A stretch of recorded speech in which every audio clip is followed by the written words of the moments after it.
Buenos días, 8 de la mañana, China ya ha presentado todos los datos, salva sobre la bocina, ver el crecimiento en decrecimiento, verse en negativo, pero lo hace con un coste alto. Y es como el último trimestre, el segundo trimestre de este 2022, tiene una caída mayor de lo que esperaba el mercado. También el crecimiento interanual es peor de lo que se estaba esperando, pone presión al crecimiento, aunque rápidamente China ha salido a decir que el final, sobre todo de junio y el mes de julio, tal y como ha empezado, da la sensación de que la economía ya china ha recuperado gran parte de lo que ha perdido en este confinamiento. Es la segunda vez en 32 años que el crecimiento intertrimestral se pone en términos negativos, pero salva que el crecimiento haya estado en términos negativos a nivel interanual. Los datos fundamentales son estos dos. Por un lado, el crecimiento que ha vivido de intertrimestral, menos 2,6, se esperaba que fuera de un 2%, venía de un 1,3 en positivo. El crecimiento intertrimestral, tal y como decía Li Keqiang, ha sido muy débil por esos confinamientos. El punto fundamental es en ver cómo ha conseguido caer del 4,8, del más 4,8, hasta el 0,4 y no en términos negativos. El problema para China, el problema de percepción del mercado, es que se veía que iba a conseguir un 1,2% de crecimiento interanual, ha conseguido un 0,4 y China se tiene que poner ya a revisar el crecimiento interanual porque, bueno, bajo ningún concepto va a llegar al 5,5 que preveía.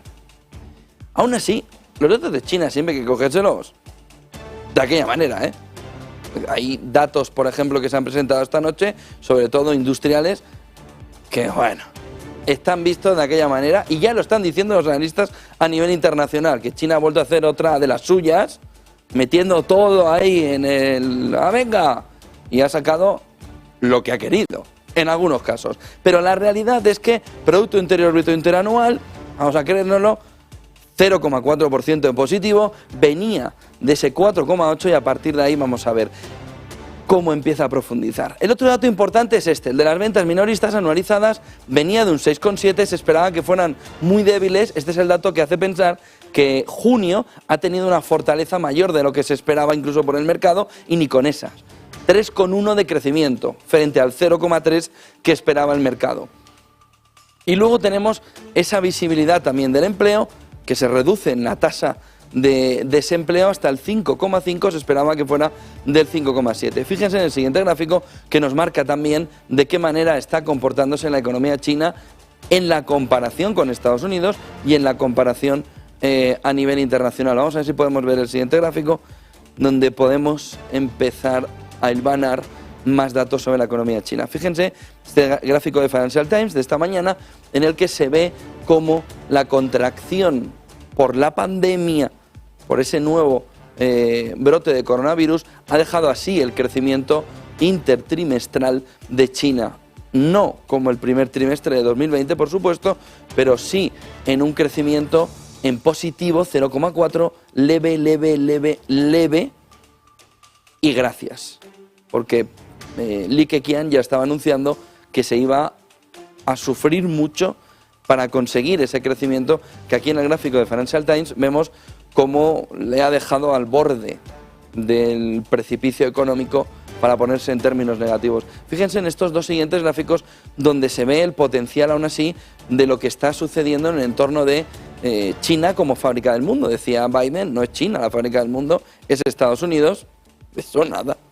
La fábrica del mundo China, fíjense el top 10 de manufacturas globales con los datos de 2019, eso sí, últimos actualizados, con China el 28,7%, Estados Unidos el 16,8%, Japón el 7,5% y la locomotora europea Alemania el 5,3%. Fíjense la importancia que tiene China con los resultados, con los datos que hemos conocido esta mañana para entender el crecimiento global y hacia dónde va a poder contenerse en términos positivos y potentes el crecimiento global. Aquí habría que apuntar ya cómo India va cogiendo aquí el 3,1%, una fuerza cada vez mayor como alternativa o como complemento a China. Fíjense en el siguiente gráfico la clave fundamental, la anterior de Statista, este es de Visual Capitalist, en el que podemos ver cómo China va encaminada a conseguir en 2030 igualar el Producto Interior Bruto de Estados Unidos, 19,9 frente a 25,3 de los norteamericanos, de Estados Unidos. Es la confrontación en bloques, no en los bloques que hemos visto en la guerra de Ucrania, pero sí en la confrontación ya de determinados bloques, China, Japón, Indo-Pacífico. Si sumamos a India con China, la cercanía no estará en 2030, el igualarle a Estados Unidos, sino que estará antes, en el 2026. Y aquí en la parte europea, donde sigue teniendo un poder económico muy importante Europa en su conjunto, pero la fragmentación le está también impidiendo competir a nivel internacional en el sentido de cómo fábrica del mundo, de cómo puede crecer el Producto Interior Bruto, pero Estados Unidos y ese movimiento frente a China, que con los datos que además estamos viendo de primer trimestre en Estados Unidos y de segundo trimestre en China, se va igualando el crecimiento hacia que en 2030 ambas economías empiecen a confluir también en el movimiento que tienen las dos. No sé si tenemos un gráfico más o vamos a las claves ya del día para intentar entender cómo se mueve esta mañana, donde China la marca totalmente con ese dato que acabamos de conocer a las 4 de la mañana. Manufacturas en valor, fíjense cuándo se produce el cambio, justo en la crisis financiera donde China aprovecha ese movimiento y en la salida del coronavirus, donde China vuelve a aprovechar el movimiento de salida anterior al resto del mundo. 5 claves del día para intentar entender, 8 y 7 de la mañana, por dónde se va a mover el día de Mattarella y de Draghi, el día en el que Europa salvó los muebles del euro gracias a ese movimiento de Mattarella en el que le decía muy claro